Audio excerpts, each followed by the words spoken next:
Wait, folks, how y'all doing? That's right. We're making pan-style pizza, Pizza Hut pan-style pizza, and you can't even see this, but from our good friends at VEVOR, this pizza oven, I'll tell you what, folks, it's a permanent fixture in my kitchen, and stainless steel. It doesn't. I have a magnet on the back. It won't even stick to this. That's how high quality stainless steel this is, and this thing gets 600 degrees, bottom and top heating elements. It's got a timer on it.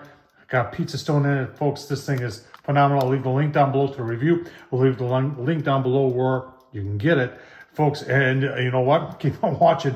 I'm going to show you cast iron. Yeah, I'm doing some cast iron deep dish pizza, just like they do at Pizza Hut. All right, so here's the dough I use. I don't make my own dough anymore, folks. I buy this from the grocery store. It's $1.10. It makes one pizza. And you're saying, Tom, where'd you get that from?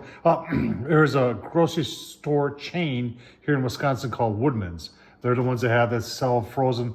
I buy a couple every time I'm there, put it in the freezer. It's perfect. All right, next up is olive oil. And just put a little, put what you want. That's about what I'm going to put right there.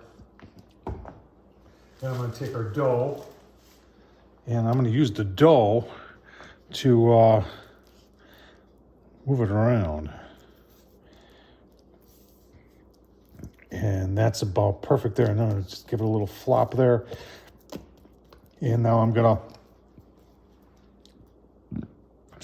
work the dough and get it to the edges. All right, just using your hands and move it around. With the oil on that, you don't have to worry about any flour or anything like that.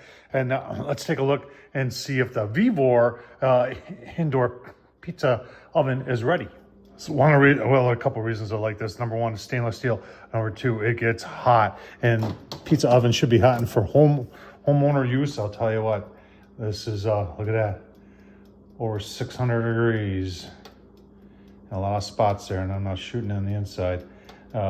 Real in there. So this is definitely ready. So we're gonna Parbake on the cast iron for maybe 2 minutes. I haven't done this before on here. Done it, like I said, done it on the Blackstone, but I haven't done it on the VEVOR. So we're gonna pre-bake it, Parbake it, the crust, and then we'll come in and put our toppings on and put it back on. All right, and coming up on a little over 3 minutes. If you're wanting the controls on this thing, I believe go up to about 600 degrees, a little bit more. And I've got the bottom, you gotta remember, there's two heaters. There's one on top and there's one on below. Down below, I got it pegged, and up on top, I have it probably at 450. So we're just gonna see.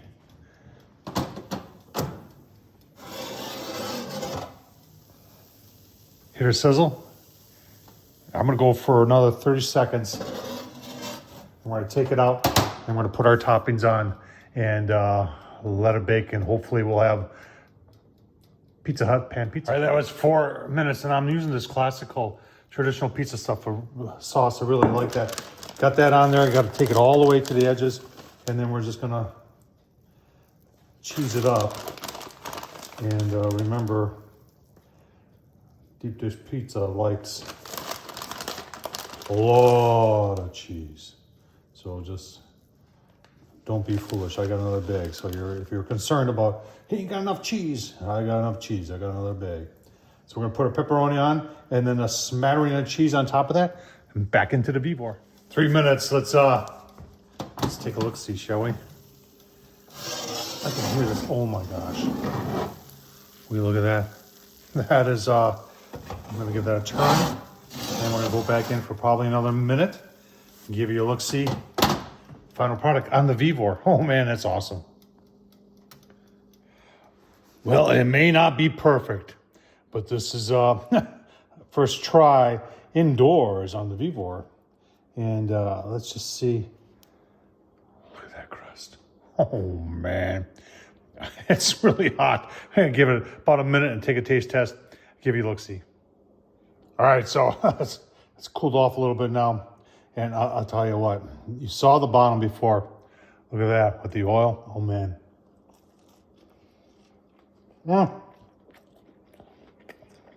All right, so it's not as thick as pan-style pizza, but full disclosure, folks, the dough I had was from yesterday.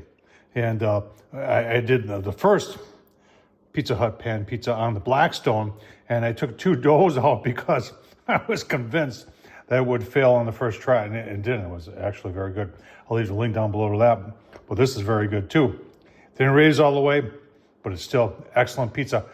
And I'll tell you what, that oil on the bottom, that may be something I'll look into doing more often. Tom Horsman, YouTube. Thumbs up, leave a comment, and as always, appreciate you watching.